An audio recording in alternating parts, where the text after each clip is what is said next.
and welcome to Tuesday's Maths Fun. Now, for today, you will need one clock hand and some blue tack and a big circle, okay? Because you guessed it, we're going to make a clock today. Right, so the first thing that we're going to do, just so that we know what we're talking about, is we are going to start by actually making the clock. Clocks actually have two, if not three hands on them, but you'll see why we only need one loose hand. So the first thing we're going to do is put the numbers on the clock, okay? So which numbers are there on a clock? Maybe, if you're not sure, go and find either a clock in your house or a clock on someone's watch and see if you can have a look for yourself. I've gone to find my kitchen clock. You don't need to take yours off the wall. And have a look at this. So we've got number 1 over here and it goes all the way round, all the way up to 12. Okay, and can you see what I mean about the hands? So we've got a big hand here and then a little hand behind it, and we're going to talk about those in a minute, but we're going to start with the numbers. So which number is right at the top of the clock? It's a 12, isn't it? So we're going to do number 12. Okay, which one is all the way over this side? 3. Don't worry, we will fill in all the rest of them. What about right at the bottom? It's number 6. Doing it this way helps me anyway to space them out evenly. And then what about all the way over this side? Number 9. Okay, so now what we can do is after number 12 comes number 1. So we can put now 1 and 2 in the middle here. So 1, 2. What comes after 3? 4 and 5. After 6, 7 and 8. And then 9, 10, 11. Right, we have got the numbers on our clock. That's fabulous. The other thing I'd like you to do in the middle of the clock is to do a dot like that, okay? So later on, that's where we're going to put our blue tack. Right, so on a clock, what we've got to do, what's the first thing that we can do, is to think about, when we're reading a clock, some important stuff. Today, we are going to focus on o'clock. So have you heard of that? So something like 7 o'clock, 3 o'clock, 5 o'clock. And the special thing about all of those times is where the big hand is pointing.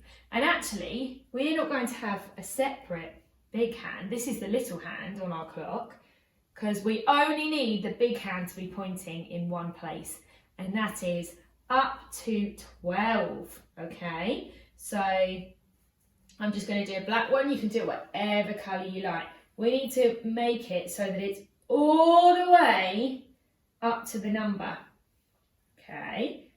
And when we've got the big hand pointing at the 12, that means o'clock. So which o'clock? That is where we need the little hand. So I'll just finish colouring this in, and maybe you can do the same on your one. And then we're going to have a look at the little hand. Right, here we go. So I've got my big hand, and if you have a look, you can see the little hand, I was going to say is shorter, but it isn't. So I need to cut it because it needs to be shorter so that it doesn't reach the numbers. Unlike the big hand, the little hand should not go all the way up to the numbers, but we should be able to still see where it's going. So let's have a look now. Oh, so much better. So that is the perfect height for the little hand, okay? Right, so as I said, I put my blue tack in the middle.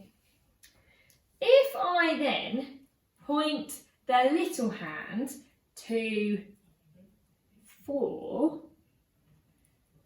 do you remember I said that where the big hand, I'm just going to put a bit of colour on my little hand actually so that you can see it a bit better. Just do some dots on it or something.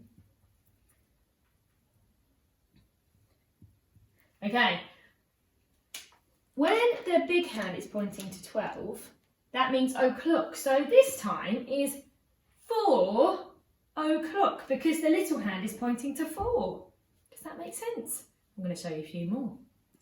So that's 4 o'clock. What would that one be then? 8 o'clock. Did you get it? Because the little hand is pointing to the 8 and the big hand's going to stay on 12, which means it's always o'clock. Right. What about that one?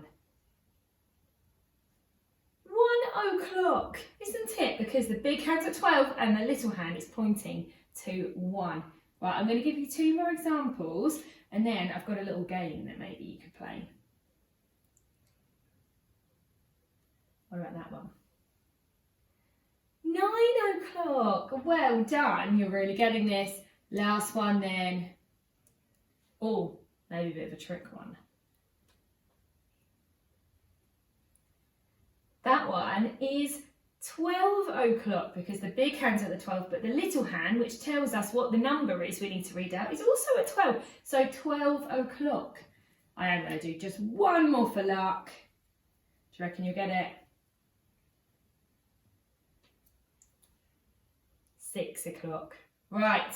If you've got the hang of that, I do have a game to suggest, and that is, what's the time, Mr. Wolf?